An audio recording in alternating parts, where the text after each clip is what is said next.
Welcome back to the news at 10. Now let's just bring you up to speed with our lead story on the House of Representatives insisting that the Vice President has a case to answer. Well, the Vice President had previously denied any wrongdoing in the approval of 5.8 billion naira for emergency intervention of food security into the Northeast in June 2017 when he was acting President. In a statement by the spokesperson, the Vice President explained that the funds were released to prevent a looming disaster as a result of severe food shortages throughout the Northeast. The statement adds that there was an immediate need to distribute grain to internally displaced persons through the National Emergency Management Agency, and the only way to obtain the quantity of grain required was to resort to the National Food Security Program earlier established by the federal government as a means of shoring up its strategic grain reserves. The statement reads in part, quote, "It was in consequence of the federal government's decision to urgently purchase the stored grains for distribution to internally displaced persons that the CBN made the proposal for an approval of 30,905.08 metric tons at 5.2 billion naira. NEMA also originated a request to the acting president dated May the 25th, 2017, requesting the sum of 8 million naira for general logistics, branding and packaging, tracking, security, personnel, media and publicity, and contingency costs of taking the grain from their respective locations in Kano, Kaduna, Funtua, Ibadan, and Gombe to Adamawa, Borno, Yobe, Bauchi, Gombe, Taraba, and Jigawa states." End of quote. The statement insists that the presidential approvals were well within the clear constitutional authority of the acting president, and there was nothing illegal or unconstitutional about them. And still speaking about the Vice President, well, he accompanied the Lagos State Governor Akinwumi Ambode and launched the Government Enterprise and Empowerment Program, also known as the Trader Money, in 3 markets here in Lagos. Trader Money, which is an initial 10,000 naira collateral-free loan for traders and operators of small businesses, was introduced in Obalende, Makoko, and Oyingbo markets. Beneficiaries of the loan who repay in bits for a period of not more than 6 months are to be rewarded with a 15,000 naira loan and may continue to increase their loans as they repay faithfully.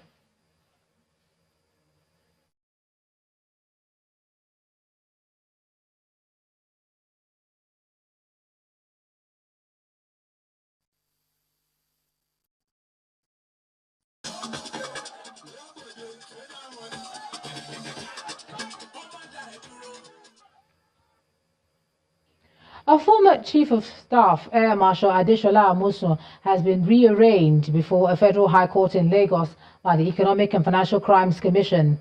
Mr. Amosu was rearranged alongside Air Vice Marshal Jacob Adigun and Olugbenga Gbadebo, an Air Commodore, over an alleged 21.4 billion naira fraud. The trio are facing 13 counts of allegedly attempting to convert the sum of 21.4 billion naira belonging to the Nigerian Air Force. The rearrangement before Justice Chukwejukuju Aneke today followed the elevation of Justice Mohammed Idris to the Court of Appeal. Consequently, Mr. Amosu's trial, which has lasted for over 2 years in court, is beginning afresh. The case has now been adjourned until November the 14th after the accused pleaded not guilty to the charges. The court also allowed them to continue with the bail granted by the previous judge. Let's move on now. The Nigerian Army says it's arrested a suspected female suicide bomber who attempted to infiltrate Maiduguri, the Borno state capital. In a series of tweets on Tuesday, the Army disclosed that the suspect planned to detonate a suicide vest and inflict maximum casualties on innocent people. According to the Army, she was reportedly intercepted and arrested by troops of 251 Task Force Battalion Maiduguri. The suspect, who identified herself as Saidatu Adamu, age 19, from Gwoza in Borno, confessed that she was sent on a lone mission after spending about 3 years in the Sambisa forest. Troops attached to 47 Explosive Ordnance Device Battalion were invited to disable the explosives, after which the suspect was transferred to 7 Military Intelligence Brigade Maiduguri for further investigations. The leadership of the National Center for Disease Control has commended President Muhammadu Buhari for passing the bill establishing the center into law. In a statement, the agency described the president's action as a demonstration of his commitments to national health and security. According to the NCDC Chief Executive, Dr. Chikwe Ikeazu, since its establishment in 2011, the agency has demonstrated its capacity to deliver on its core functions of preparedness, detection and response of outbreaks of infectious diseases. President Buhari had confirmed via his Twitter handle that the NCDC Act was one of the bills he assented to last week.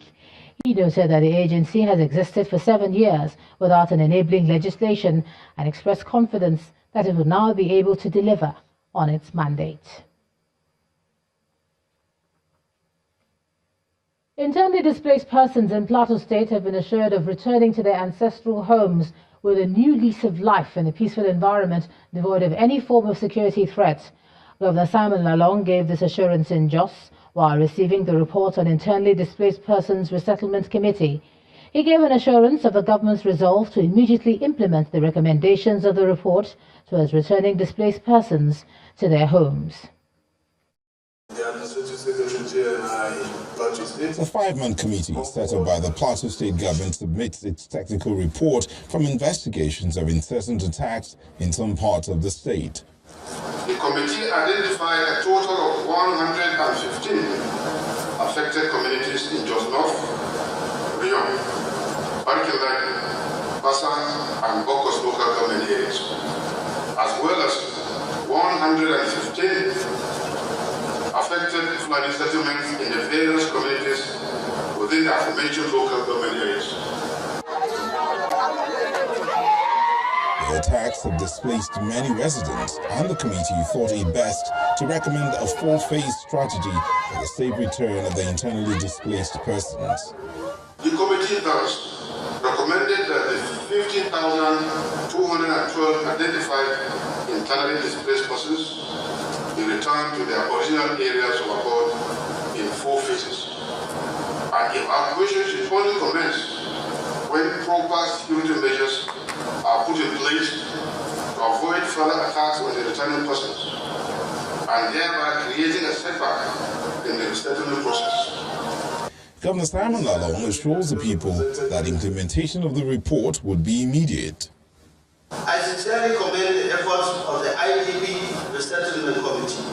The patriotic zeal you exhibited in the course of carrying out this assignment can be seen from the pains taken to take stock of lives and properties affected. Recommendations made on what to be done and strategies for implementation towards lasting solutions to the unfortunate instances.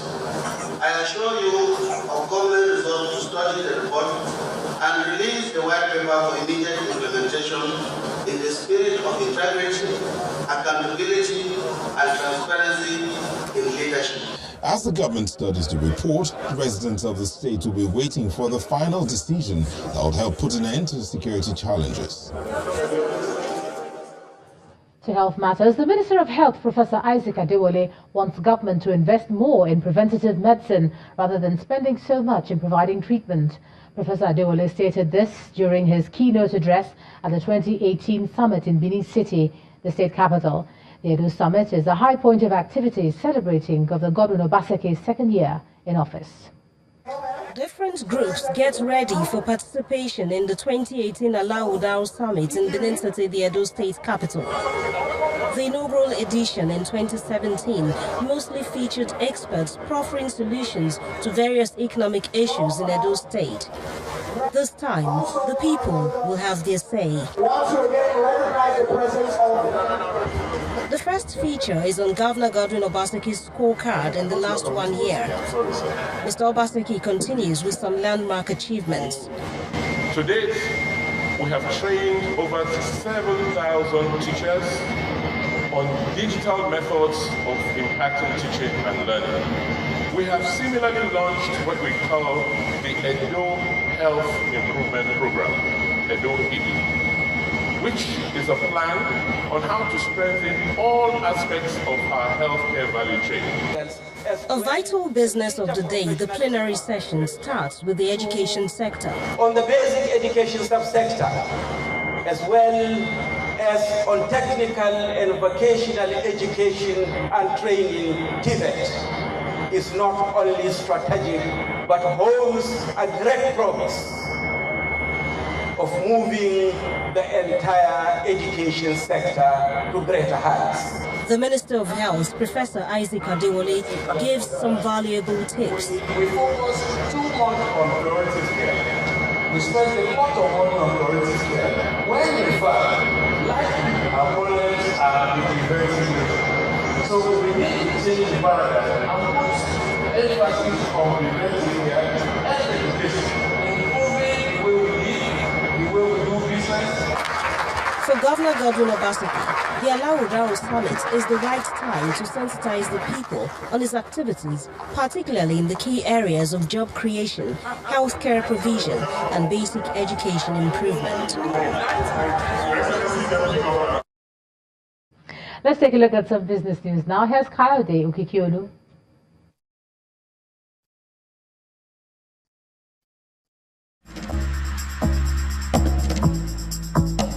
You first. First Bank.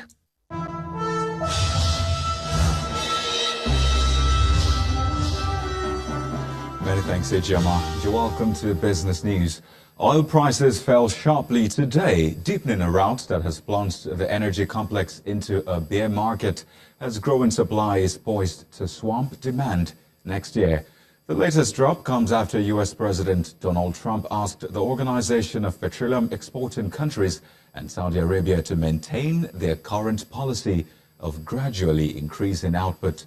Benchmark Brent crude tumbled 5.7% to $65.64 at 8:15 p.m. local time, its lowest level since March, while U.S. WTI crude plunged 6.1% to $56.13, which is its lowest level since mid-December 2017.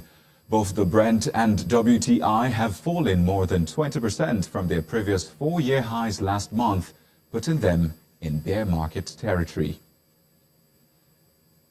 The Organization of Petroleum Exporting Countries has continued to reduce its forecast for oil demand, issuing its fourth consecutive downward revision to consumption growth for 2019. In its latest monthly report, the 15-member oil cartel forecasts the world's appetite for crude will grow by 1.2 billion barrels per day in 2019, and this is down 70,000 barrels from its projection last month. OPEC now sees output from non-member nations increasing by 2.23 million barrels per day next year, up 120,000 barrels per day from its last forecast. The warning adds further evidence that the cartel and a group of allied oil exporters could launch a fresh round of supply cuts when they meet in Vienna, Austria, on December the 6th. Nigeria's Debt Management Office says the federal government will auction a total 115 billion naira worth of bonds on November the 21st. A breakdown of the amount indicates that the 5-year bonds of 35 billion, which is set to mature in April 2023, is offered at 12.75%. Similarly, the 7-year bonds of 35 billion naira due in March 2025 will be auctioned at 13.53%, while the 10-year bonds of 45 billion naira set for February 2028 will be auctioned at 13.98%. Let's head over to the Nigerian Stock Exchange, where renewed interest in banking and industrial goods equities helped the NSE's main index close Tuesday's trading session in the green. And this is despite sell pressure from 3 other major sectors of the market. Chimezie Obiwagu tells us more.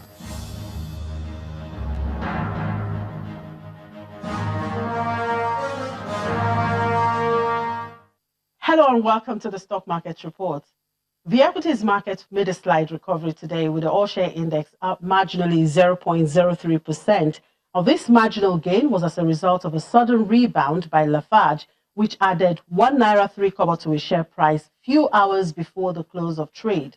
The cement giant is preparing to present its facts behind the figures, which investors are hopeful the company will give them positive outlook on the company's growth plan after the disappointing third quarter results. Now, looking at the sectoral indices, the industrial sector led the gains, up 1.18%. The banking sector was also up.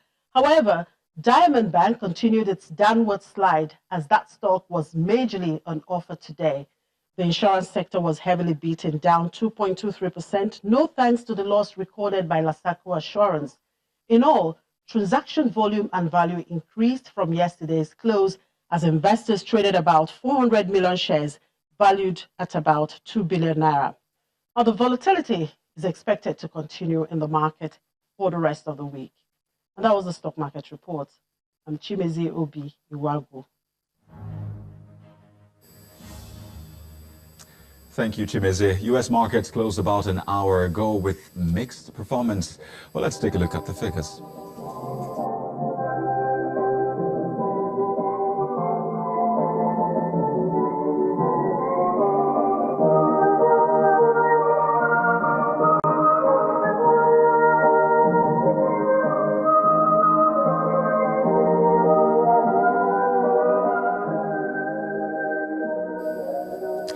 And that's business news for tonight. Thank you for watching. I am Kayode Okikyolu. It's now back to you, Ijeoma.